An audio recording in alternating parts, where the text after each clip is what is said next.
किसी गांव में दीनू नाम का आदमी अपनी पत्नी और 2 बच्चों के साथ रहता था। दीनू गांव के सेठ किशोरीलाल के पास नौकरी करता था। किशोरीलाल के पास बहुत सी पालतू बकरियां थी, जिनमें से एक बकरी गर्भवती थी।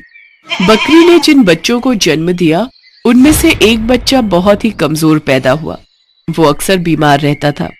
एक दिन सेठ गुस्से में बोला, अरे दीनू, एक काम कर, इस बकरी के बच्चे को तू कहीं दूर जंगल में छोड़ा। हर समय इसकी वजह से और भी बकरियां बीमार होने लगी हैं। हमें बीमार को नहीं रखना। ठीक है मालिक, मैं कल सुबह ही इसे जंगल छोड़ाऊंगा। अगले दिन दीनू बकरी के छोटे से बच्चे को जंगल में छोड़ने के लिए चला जाता है।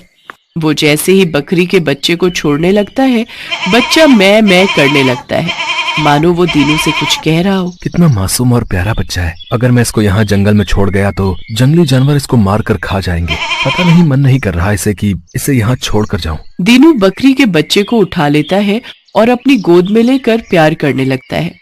बकरी का बच्चा भी दीनू को ऐसे लिपट जाता है मानो उसे कितना प्यार मिल रहा हो। दीनू उसे अपने साथ घर ले आता है। सुनो जी, हम लोग तो वैसे ही इतने गरीब हैं, 2 वक्त की रूखी सूखी रोटी भी बहुत मुश्किल से खा पाते हैं। हम इसका इलाज और देखभाल कैसे करेंगे? शांति, तुम नहीं जानती, जब मैं इसे जंगल में छोड़ रहा था, पता नहीं मेरा मन दर्द से भर आया और इसे जंगली जानवरों के बीच जंगल में छोड़ने का मन नहीं हुआ। इसलिए मैं इसे अपने साथ ले आया। अब जब ले ही आया हूँ तो इसको पालने का इंतजाम भी हो जाएगा। तुम और मैं मिलकर इसकी पूरी देखभाल करेंगे और मुझे यकीन है कि ये कुछ ही दिनों में बिल्कुल ठीक हो जाएगी। सच में ऐसा ही हुआ। दीनू और उसकी पत्नी शांति मिलकर बकरी के उस बच्चे की खूब देखभाल करते थे। धीरे धीरे उनके देखभाल की वजह से कुछ ही महीनों में वो बकरी बिल्कुल ठीक हो गई और बड़ी हो गई। बकरी ने अब दूध देना भी शुरू कर दिया था।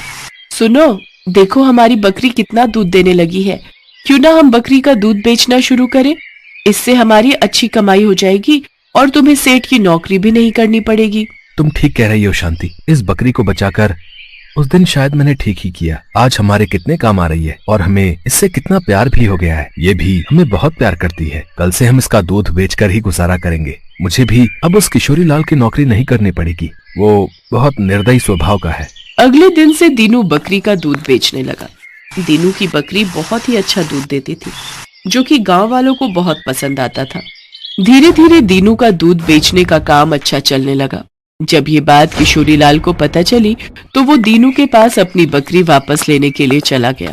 क्यों बे दीनू, मेरी बकरी का दूध बेचकर तू बहुत पैसे वाला बन गया है। तूने मेरे घर नौकरी भी करनी छोड़ दी है। चुपचाप मेरी बकरी वापस कर, वो बकरी मेरी है। किशोरीलाल जी, आपने तो इसे जंगल में छोड़कर आने के लिए दिया था ना। आप तो कब का इसे भुला चुके थे। वो तो मैं था जो मैं इस बेचारी को अपने घर ले आया। आज ये मेरे कारण जिंदा है। मैंने इसकी देखभाल की है। तू ऐसे नहीं मानेगा। मैं पंचायत में ये बात रखूंगा।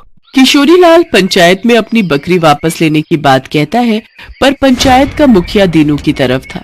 देख किशोरीलाल, दीनू ठीक कह रहा है। तूने तो इसे बीमार और मरियल समझकर दीनू को इसे जंगल में छुड़ाने के लिए बोला था ना। मैं ठीक कह रहा हूँ ना? है भाई, वो तो दीनू ने ही इसकी देखभाल करके इसे पाल पोस कर बड़ा किया है। अब इस बकरी पर दीनू का हक है। मुझे कोई और रास्ता ढूंढना पड़ेगा। इस बकरी को तो मैं हथिया कर ही रहूंगा। किशोरीलाल गुस्से में वहां से चला जाता है और उसी रात लड़कों को कहकर बकरी को उठवा लेता है। चुपचाप इस बकरी को यहाँ बांध दो, ये यहीं रहेगी। मैं भी देखता हूँ कौन इसे यहाँ से लेकर जाता है।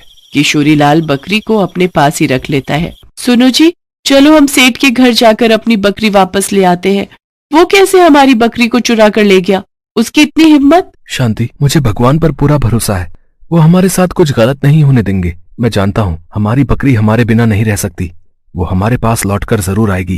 किशोरीलाल के नौकर परेशान हो गए। बकरी बिल्कुल भी दूध नहीं दे रही थी और ना ही कुछ खा पी रही थी।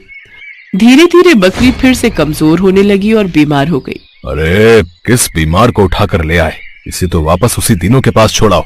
ये बीमार और कमजोर बकरी अगर मेरे पास रहेगी तो बाकी के जानवर भी बीमार हो जाएंगे। इसके पास से कितनी बदबू भी आ रही है। एक काम करो, इसे यहाँ से निकाल कर बाहर फेंक दो। हमें इसकी जरूरत नहीं है। किशोरीलाल के आदमी बकरी को घर के बाहर छोड़ देते हैं। बकरी दीनू के घर का रास्ता जानती थी। वो तो बहुत खुश थी कि वो अपने मालिक के पास वापस जा रही है। दीनू और शांति दोनों आंगन में उदास बैठे थे। तभी उन्हें अपनी बकरी की आवाज आती है और वो खुशी से दौड़ कर देखते हैं। उनके सामने उनकी बकरी खड़ी थी। सुनो जी, हमारी बकरी देखो वापस आ गई है। हे भगवान, किशोरीलाल ने इसकी क्या हालत कर दी, कितनी कमजोर हो गई है। मैंने तुम्हें कहा था किशोरीलाल इसका बिल्कुल भी ध्यान नहीं रखेगा।